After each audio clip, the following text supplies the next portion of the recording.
Hello everyone, welcome to my channel Rishu's kitchen and health. అందరూ ఎలా ఉన్నారండి? బాగున్నారా?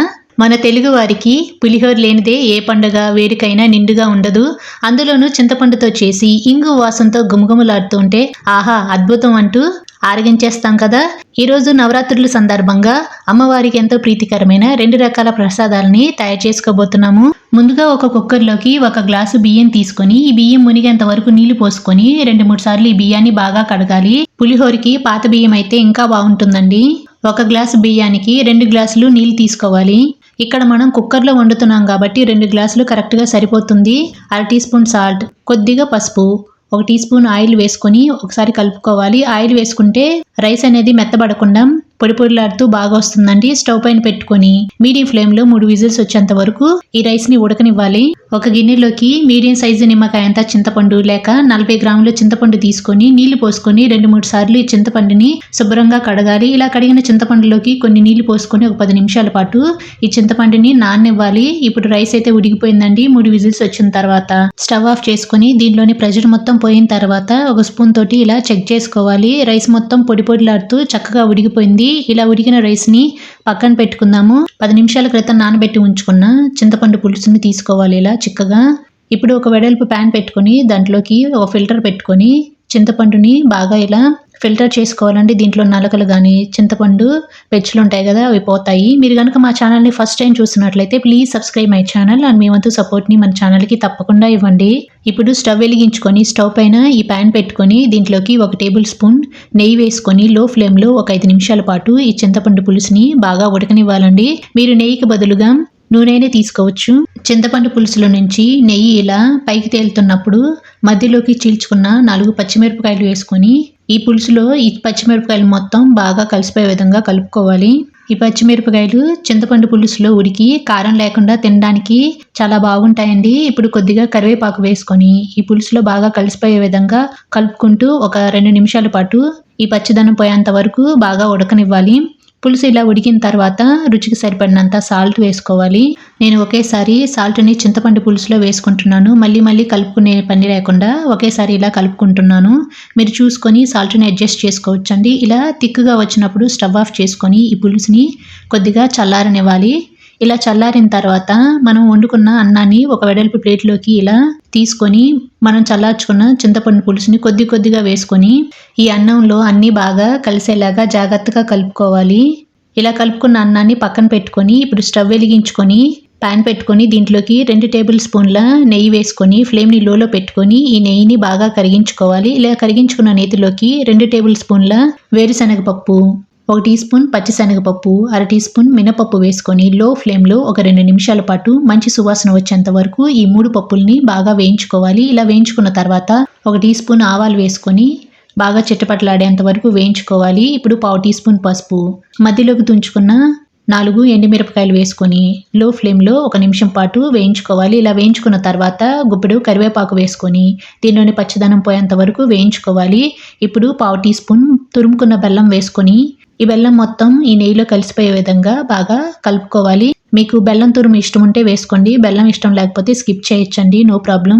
ఈ బెల్లం తురుముని చింతపండు పులుసు ఉడికించుకునేటప్పుడు వేసుకుంటే ఇంకా బాగుంటుంది. ఇప్పుడు సన్నగా తరిగి పెట్టుకున్న అల్లం ముక్కలు 1 టీ స్పూన్ వేసుకొని 1 నిమిషం పాటు దీంట్లో పచ్చిదనం పోయేంత వరకు వేయించుకోవాలి. ఇప్పుడు స్టవ్ ఆఫ్ చేసుకొని ఒక 1/2 టీ స్పూన్ వరకు ఇంగువ వేసుకోవాలి. ఇంగువని కొంచెం ఎక్కువగానే వేసుకోవాలండి. గుడిలో పెట్టే ప్రసాదం టేస్ట్ రావాలంటే ఇంగువ కొంచెం ఎక్కువగానే తగిలించాలి. పోపు వేగి కమ్మటి వాసన వస్తున్నప్పుడు స్టవ్ మీద నుంచి దింపేయాలండి. దీన్ని పులుసు కలిపి ఉంచుకున్న అన్నంలోకి గరిటెతోటి ఒకసారి కలుపుకోవాలి. మీరు పాత చింతపండుని తీసుకున్నట్లయితే 35 గ్రాములు అయితే 1 గ్లాస్ రైస్కి కరెక్ట్గా సరిపోతుంది. అదే కొంచెం ఎర్రగా ఉన్న చింతపండు అయితే 40 గ్రాములు అయితే సరిపోతుందండి. ఇప్పుడు మనకి గుమగుమలాడే టెంపుల్ స్టైల్ నేతి పులిహోర రెడీ. అమ్మవారికి నైవేద్యంగా పెట్టాక ఇంట్లో వారందరూ తింటే ఆ టేస్టే వేరండి. మీరు కూడా తప్పకుండా ట్రై చేయండి. ఇప్పుడు మన రెండవ ప్రసాదం గుడిలో పెట్టే కమ్మని నోరూరించే దద్దోజనాన్ని సరైన కొలతలతో ఎలా తయారు చేసుకోవాలో ఇప్పుడు చూద్దాం.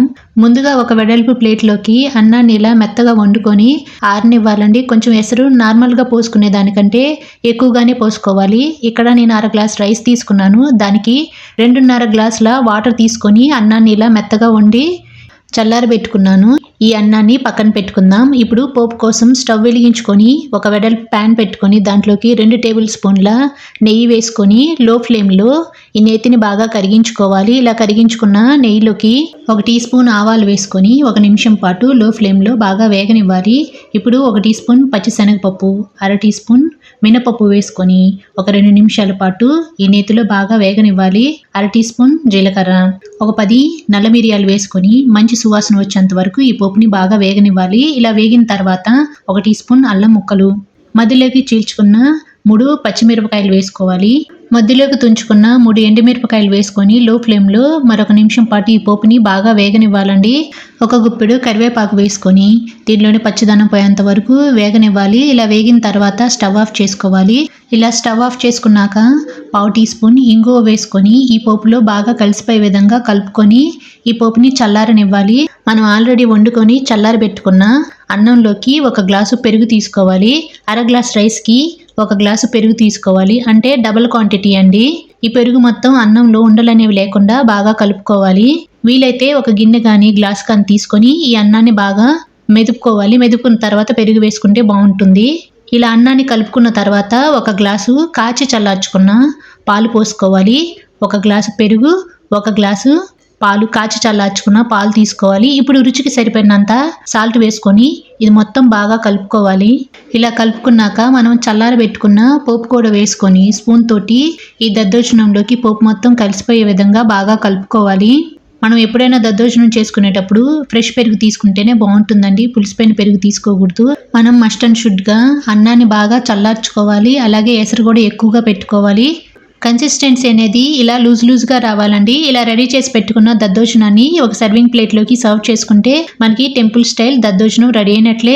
మీరు కూడా తప్పకుండా ఈ 2 ప్రసాదాలని ట్రై చేయండి. ట్రై చేసాక ఎలా వచ్చిందో కామెంట్ బాక్స్లో నాతో షేర్ చేసుకోవడం మాత్రం మర్చిపోకండి. మా వీడియో కనుక మీకు నచ్చినట్లయితే ఇలా చూసి అలా వెళ్లే ముందు ఒక లైక్ చేయండి. మీ ఫ్రెండ్స్కి, రిలేటివ్స్కి షేర్ చేయండి, కామెంట్ చేయండి, సబ్స్క్రైబ్ చేయండి. Thanks for watching.